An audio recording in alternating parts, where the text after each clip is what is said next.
கேள்வி ஒன்றாக இருந்தாலும் பதில் எப்படியா இருக்கும், ஆளுக்கு ஏற்ற மாதிரி மாறுபடும். நேரில் வந்துட்டா என்ன பண்ணிடலாம், எல்லா கேள்வியும் கேட்டு தெளிவாக, அதுக்கு தான் சத் சங்கம். என்னுடைய நோக்கம் எல்லாம் மனிதர்கள் எல்லாம் மகிழ்ச்சியாக இருக்கணும், அவ்வளோதான். பிறப்பின் நோக்கம் இன்புற்று இருத்தல், இறைவனை அடைவது இல்லை. ஒரு பிறப்பின் நோக்கம், ஒரு பிறகுதில்லை ஒரு உயிர் எதுக்கு அப்படின்னா மகிழ்ச்சியாக, கொண்டாட்டமாக, ஆனந்தமாக, என்னென்னலாம் முடியுமோ அதெல்லாம் செய்யறதுக்கு. என்னென்னலாம் முடியுமோ அதெல்லாம் செஞ்சால் உனக்கு ஒரு நன்றி உணர்வுன்னு ஒன்று வரும். அடாடா இவ்வளோ இருக்குதே அப்படின்ட்டு. எனக்கு 21வது விரலில் குத்து, ஒருத்தருக்கு ஆழமான ஒரு இடத்த குத்து வச்சுக்கிறானே, இதுன்னா அதிசயமாக இருக்குது. பூட்டையும் செஞ்சு சாவியும் செஞ்சு குத்துக்கிறானே, கண்ணையும் குத்து காட்சியும் குத்துக்கிறானே, காதும் குத்து சத்தத்தையும் குத்துக்கிறானே, பசியும் குத்து சோறையும் குத்துக்கிறானே. புரியுதா? அப்போ இன்புற்று இருந்தால் நன்றி உணர்வு வரும். அப்போ போய் கடவுளை அடையணும். அப்படி ஒரு சான்ஸ். இன்பமாகவே இருக்க முடியல, என்ன பண்ணணும், யார் தான் இதை செஞ்சால் என்ன தான் டிசைனுன்னு ஒரு கேள்வி வரும். அப்போது என்ன பண்ணலாம், கடவுளை அடையலாம். ரெண்டும் கட்டம் சாத்தியமே இல்லை. ஒன்று கிணறு தாண்டினா இல்லை கிணறு தாண்டக்கூடாது. அப்போ தான் நீ பொழைப்ப. அரை கிணறு, முக்கால் கிணறு, கால் கிணறு, 150 மில்லிமீட்ரு 200 மில்லிமீட்ரு தானே எங்கே தான் போவேன். அவ்வளோதான். இங்கே உங்களுக்கு பள்ளிக்கூடம், பாடங்க, ஸ்கூலு, பாடத்திட்டங்க, காலேஜ், லெக்சரர், மதங்க, புக்கு, வேதம் இதெல்லாம் என்ன பண்ணிச்சுன்னா உனக்கு கால் கிணறு தாண்டுறது, அரை கிணறு தாண்டுறதுன்னு கற்று ஊற்றிச்சு. கம்முனை விட்டுருந்தா கூட ஒழுங்காக போயிச்சிருவேன். இந்த பச்சு தான் உன் பிரச்சனை, பாதி கணத்தில் ஊந்துங்கிற. எதுவும் படிக்கலாம் எப்படி இருந்திருப்பேன்னு நினைக்கிறேன், நல்லா இருந்திருப்பேன். சட்டை போடணும், பட்டன், இந்த பட்டனு ஏன் போடல, இந்த பட்டனு இப்போ பட்டனை ஏற்றி போட்டால் அது ஒரு ஸ்டைல்னு ஆயிடுச்சு. ஒரு பட்டனை இந்த பக்கமும் ஒரு பட்டனை எடுத்து போட்டு மடிச்சுட்டு அப்புறமா தான் இன் பண்ணாங்க. நான் இப்போ இவ்வளோ நேரம் பண்ணி இதெல்லாம் இன் பண்ணது இல்லையா அப்படின்னு ஆயிடுச்சு. மதியானம் கூட ஒரு டையை கட்டி ட்ரை பண்ணி பார்த்தேன். புரியுதாண்ணா சொல்கிறேன். படிக்கலைண்ணா, நான் போகிறது தான் சட்டை. ஒரு துண்டு எடுத்து ஓதிரி மேலே மாட்டிங்கினேன், இல்லை எதுவுமே இல்லை, சும்மா விட்டேன். போன இலையை கீழ்னேன், வெயிலாக இருந்ததுன்ட்டு பறவைங்கன்னா மாதிரியே அந்த எங்கே போய் அது இன்ஜினியரிங் பச்சுதுன்னு தெரில. உள்ளே குத்தி வெளியேற்று அது அழகாக கோக்குது. அது இந்த புல்லு தான் அதுக்கு எப்படி தெரியுதுன்னு தெரில. இந்த டிசைன் இந்த வீடு வரப்போகுதுன்னு எப்படி தெரியும் அதுக்கு? ஒரு பிளான் இல்லை, ஒரு முன்னறிவிப்பு இல்லை, ஒரு இன்ஜினியர் இல்லை, சேங்ஷன் ஆகலை, கவர்மெண்ட் கிடையாது, போலீஸ்காரன் கிடையாது. நல்லா இருக்குது இல்லை? 2 வழி வர வச்சு இது ஏமாத்துறதுக்கு. பாம்பு கிம்பு போனால் இன்னொரு வழிக்கு போயிது, முட்டை இல்லை, இன்னொரு வழியை சீக்கிரட்டாக வச்சு அது வழியாக உள்ளே போகுது. இதெல்லாம் யார் சொல்லி கொடுத்தா? அப்போனா என்னடான்னா, நான் இன்புற்று இருக்க பிறந்தேன், அதை மறந்தேன். எதை மறந்தேன்? நான் இன்புற்று இருக்க வேண்டும் என்பதை மறந்துட்டேன். நான் இன்புற்றெல்லாம் இருக்கக்கூடாது, இப்போ ஒழுக்கமாக இருக்கணும். சந்தோஷமாக தான் இருக்குது தண்ணி குடிக்கிறதுக்கு. இந்த மாதத்தில் சூரியன் வந்த பிறகு தண்ணி உள்ளே போகக்கூடாது. இப்போ இன்புற்று இருக்க முடியும் ஒன்றால்.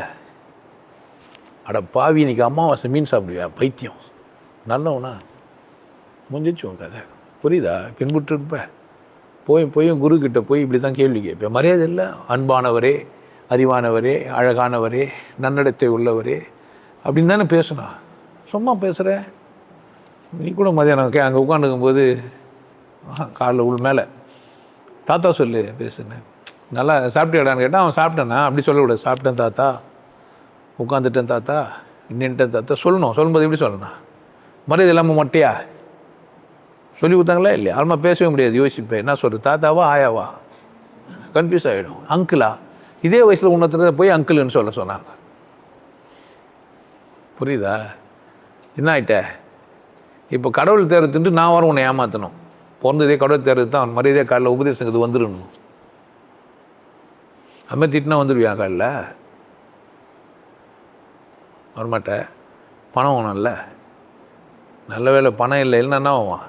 இப்போ எல்லாருக்கும் நான் சொல்கிறது 10 ரூபா நான் என்ன பண்ணுவீங்க?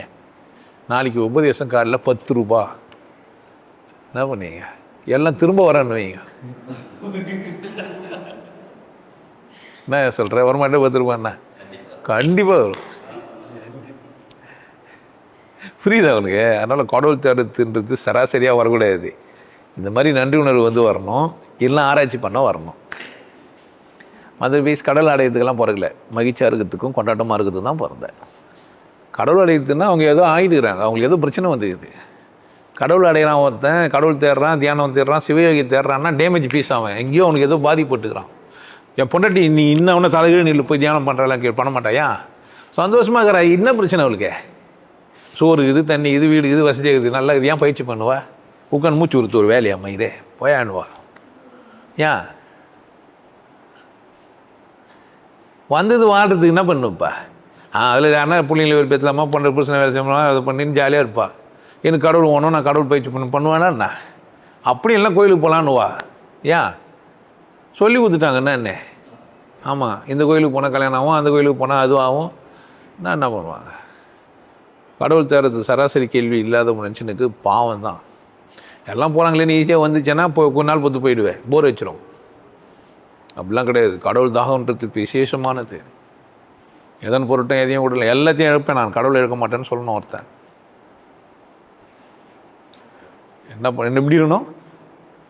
எதையும் இப்போ ஒருத்திக்கிட்ட பணம் கொடுத்துட்டோம் வசதி ஆகிட்டாருனாக்கா தியானம் எதுக்குன்னு கேட்குறா. நம்ம என்ன பண்ண முடியும்? அடுத்த ஜென்மத்தில் பார்த்துட்டு என்ன பிரச்சனைன்னு கேட்குறா.